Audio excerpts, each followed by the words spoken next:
बिस्मिल्लाहिर्रहमानिर्रहीम। अस्सलाम वालेकुम रहमतुल्लाहि बरकातहू। अल्लाह की रहमतें और बरकतें नाजिल हों हम सब पर। प्यारी बहनों और भाइयों, आज मैं आपके लिए एक ऐसा टॉपिक लेकर आई हूँ जिसे सुनने के बाद इंशाल्लाह आपकी नॉलेज में जरूर इजाफा होगा। धूप में बैठना इस्लाम में मना क्यों किया गया है? हुजूर सल्लल्लाहु अलैहि वसल्लम ने धूप में बैठने से मना किया है और फरमाया है कि ये शैतान के बैठने की जगह है।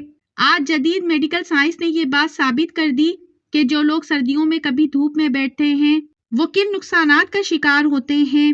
हुजूर अकरम सल्लल्लाहु अलैहि वसल्लम ने धूप और साए में बैठने से क्यों मना फरमाया है और इसके नुकसानात क्या क्या हैं। आज की इस वीडियो में हम हुजूर अकरम सल्लल्लाहु अलैहि वसल्लम की सुन्नतों और जदीद मेडिकल साइंस की क्या रिसर्च है इस पर बात करेंगे। अगर अभी तक आपने मेरे चैनल को सब्सक्राइब नहीं किया है तो मेरे चैनल को जल्दी से सब्सक्राइब कर दीजिए। प्यारी बहनों और भाइयों, इस्लाम एक मुकम्मल जिंदगी है। जिंदगी के हर शोबे में इस्लाम हमारी रहनुमाई करता है और यही वजह है कि आज 1400 साल गुजर जाने के बावजूद भी हुजूर अकरम सल्लल्लाहु अलैहि वसल्लम की तालीमात ना सिर्फ मुसलमानों बल्कि हर इंसानी मुआशरे के लिए मशअल रहा है। जदीद साइंस भी इन तालीमात से मुतासिर है और ये कहने पर मजबूर हो गई है कि इंसानी वजूद की सालमियत इस्लामी तालीमात पर अमल पैरा होने से ही मुमकिन है। हुजूर अकरम सल्लल्लाहु अलैहि वसल्लम दाएं तरफ किबला रुख होकर आराम फरमाते थे। आज साइंस कहती है कि दिल बाएं तरफ है।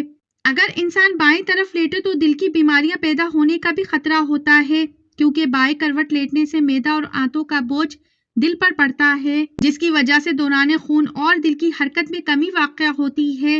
नींद के बारे में तजुर्बों से ये बात वाज़ेह हो चुकी है कि जिन मरीजों को मुसलसल दाएं करवट सुलाया गया वो मरीज बहुत जल्द सेहतियाब हो गए हैं और जिन मरीजों को बाएं करवट सोने दिया गया वो मरीज बेचैनी का शिकार रहते हैं। मॉडर्न रिसर्च से ये बात बिल्कुल साफ वाज़ेह हो चुकी है कि दाएं तरफ सोना दिल और मैदे की बीमारियों से बचाता है, यहाँ तक कि बेहोशी और मुसलसल बेहोशी से भी महफूज रखता है।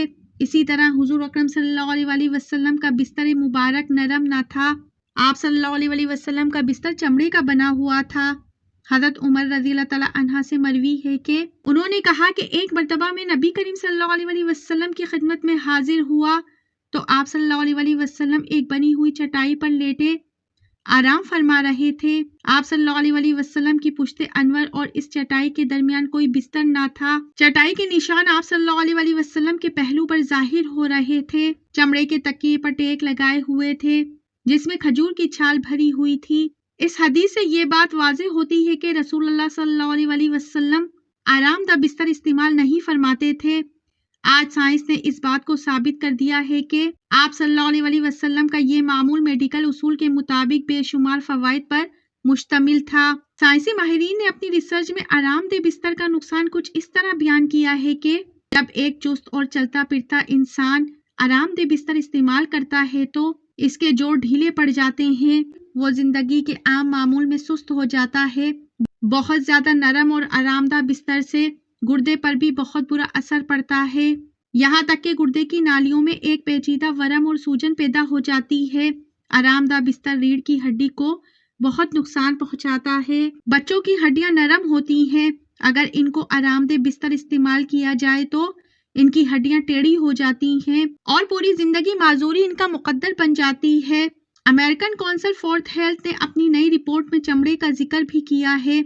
इनका कहना है कि चमड़े का बिस्तर बवासीर, कमर का दर्द, एसाबी कमजोरी और जोड़ों के खिंचाव का वाहिद इलाज है। इसी तरह नबी करीम सल्लल्लाहु अलैहि वसल्लम ने धूप और साए में बैठने से भी मना फरमाया है। प्यारी बहनों और भाइयों, इंसान को सूरज की बहुत सख्त जरूरत होती है, इसीलिए अल्लाह ताला ने कायनात की एक मखलूक सूरज को बनाया। इंसानी जिंदगी में इसके बेशुमार फायदे हैं। इनमें से एक अहम फायदा धूप हासिल करना है और धूप इंसानों के साथ साथ तकरीबन तमाम मखलूकात की ही जरूरत है। इंसान के अक्सर कामों का दारोमदार धूप पर ही होता है। इस धूप से हमें दीगर फायदों के अलावा जिस्मानी फायदे भी हासिल होते हैं, लेकिन इन सारे फायदों के होते हुए भी मेडिकल साइंस ने आज धूप में सोना नुकसानदेह करार दिया। हालांकि इस्लामी मेडिकल में धूप में सोने के कोई नुकसानात नहीं मिलते, अलबत्ता धूप और साए के दरमियान बैठना या सोना इस्लाम में मना है। हजरत बरीरा रज़ियल्लाहु तआला अन्हा से रिवायत है कि नबी करीम सल्लल्लाहु अलैहि वसल्लम ने धूप और साए के दरमियान बैठने से मना फरमाया है। इसी तरह अबू दाऊद में एक रिवायत है कि नबी करीम सल्लल्लाहु अलैहि वसल्लम ने फरमाया, جب تم میں سے کوئی دھوپ میں ہو اور وہ سمٹ جائے کہ بعض حصہ دھوپ میں اور بعض سائے میں ہو تو کھڑا ہو جائے، یعنی وہ جگہ فوراً چھوڑ دے۔ دھوپ میں نکلنا، اس میں بیٹھنا اور خصوصاً سردی کے موسم میں دھوپ میں لیٹ جانا یہ ایک فطری عمل ہے، لیکن حدیث کی روشنی میں دھوپ اور سائے کے درمیان بیٹھنا یا لیٹنا منع ہے۔ حدیث میں جو ممانعت آئی ہے اس میں اہل علم کے درمیان کچھ اختلاف ہے، لیکن صحیح بات تو یہ ہے کہ یہ ممانعت ادب اور ارشاد کے زمرے میں ہے، اسی لیے اسے کراہت یعنی ناپسندیدہ عمل مانا جائے گا، حرام نہیں، کیونکہ حرام عمل ماننے کے لیے کوئی صحیح دلیل ہونی چاہیے۔ دھوپ اور سائے کے درمیان لیٹنا یا بیٹھنا مکروہ ہے، حرام نہیں۔ آدھا دھوپ میں آدھا سائے میں بیٹھنے کا طبی یعنی میڈیکل نقصان یہ بیان کیا جاتا ہے کہ اس طرح کرنے سے انسان کے خون کی گردش میں فرق آ جاتا ہے، یعنی جو حصہ دھوپ میں ہوگا اس میں خون کی گردش تیز ہو جائے گی، جبکہ جو حصہ چھاؤں میں ہوگا اس میں خون کی گردش آہستہ ہو جائے گی۔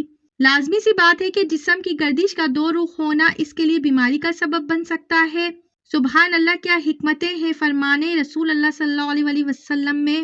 جب سائنس کا کوئی وجود ہی نہیں تھا تب ہی آپ صلی اللہ علیہ وسلم نے بتا دیا تھا۔ ایک روایت میں ہے کہ نبی کریم صلی اللہ علیہ وسلم نے دھوپ اور سائے والی جگہ پر بیٹھنے سے منع فرمایا اور فرمایا کہ یہ شیطان کے بیٹھنے کی جگہ ہے۔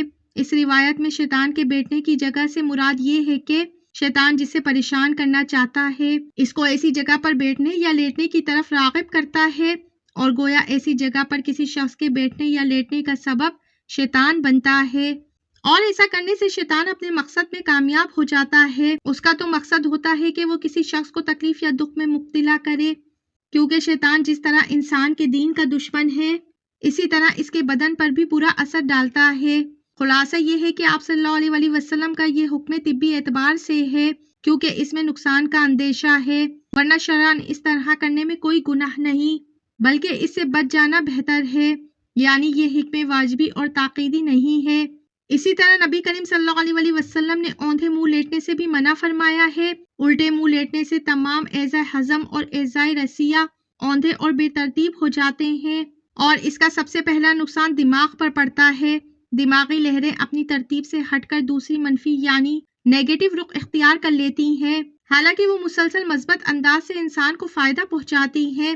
جبکہ یہ لہریں منفی آتی ہیں تو آدمی کو ڈراؤنے خواب آتے ہیں، حتیٰ کہ ماہرین نفسیات کے مطابق ایسے شخص کی زندگی کا رخ بھی اپنی ترتیب سے ہٹ جاتا ہے اور وہ الٹی سوچ کا حامل ہو جاتا ہے۔ اسی طرح حدیث میں زیادہ سونے سے منع کیا گیا ہے۔ زیادہ سونے سے بدن میں سستی اور کاہلی پیدا ہو جاتی ہے، جس سے دنیاوی کاموں میں حرج پڑتا ہے اور دین کو بھی تیزی سے نقصان پہنچتا ہے۔ زیادہ سونے سے مرگی، بے خوابی، مرض میں اضافہ ہوتا ہے۔ زیادہ سونے سے آنکھوں کی بیماریاں، خاص طور پہ پپوٹوں کی ورم پیدا ہو جاتی ہے، اور بدخوابی کے مریضوں کے لیے زیادہ سونا تو بہت ہی برا ہے۔ اللہ تعالی ہمیں نبی کریم صلی اللہ علیہ وسلم کے مبارک طریقوں پہ عمل کرنے کی توفیق عطا فرمائے اور ہمیں ہر بیماری سے محفوظ رکھے، آمین ثم آمین۔ اللہ تعالی ہمیں نیکوکاروں میں شامل کرے۔ ناظرین، ویڈیو اچھی لگی ہے تو اللہ تعالیٰ کے 99 ناموں میں سے کوئی ایک نام ضرور ٹائپ کریں، کیونکہ یہ عمل آپ کے لیے ثواب کا باعث بھی بنے گا اور اس سے اوروں کو بھی اللہ کے نام یاد کرنے کا موقع ملے گا۔ چینل کو لائک، شیئر، سبسکرائب کیجئے، بیل آئیکن پہ ضرور کلک کیجئے تاکہ میری آنے والی ویڈیو کا نوٹیفیکیشن بر وقت آپ کو ملتا رہے۔ خوش رہیں، اپنا بہت سا خیال رکھیں۔ زندگی رہی تو پھر ملیں گے معلوماتی ویڈیو کے ساتھ۔ اللہ حافظ۔